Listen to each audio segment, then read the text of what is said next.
Ce texte, en facilitant les restitutions des biens culturels spoliés aux Juifs entre 1933 et 1945, est un projet de loi de justice. Il n'a pas vocation, bien sûr, à réparer les crimes du passé, encore moins de compenser quoi que ce soit. Ce texte consiste à rendre aux familles, aux ayants droit, ce qui leur appartient. Lorsqu'il s'agit de mémoire, il est important d'aller au-delà des symboles, et ce texte, une loi fixant un cadre général pour les restitutions par la voie administrative sans passer par une loi spécifique, fait œuvre utile. Je salue ainsi l'action du gouvernement et du Parlement pour permettre à ce texte d'aboutir. La méthode utilisée est la bonne. Espérons qu'il en soit de même pour le texte sur la restitution des restes humains et celui sur les biens volés pendant la colonisation. Le chiffre de 100 000 biens spoliés est sans doute sous-estimé. Depuis les années 90, après des décennies de déni, l'État français s'est enfin penché sur la question et s'est doté des moyens nécessaires pour restituer les biens et retrouver les propriétaires ou ayants droit grâce à la fois à la mission Matteoli et la création de la CIVS en 1999.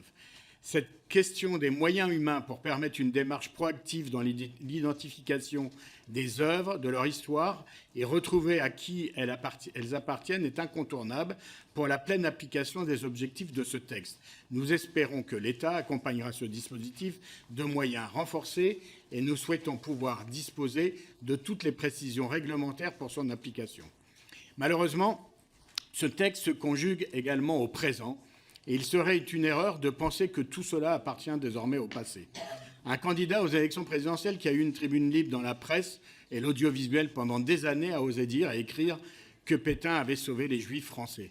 Le mythe d'un Pétain sauveur de la France et des Français est tenace, même si tous les travaux historiques ont démontré le contraire.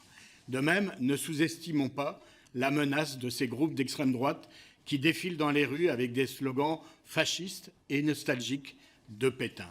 N'oublions jamais que c'est aussi l'État français qui a commis ces crimes contre les Juifs, participant activement au pillage, au vol, aux tortures et aux déportations.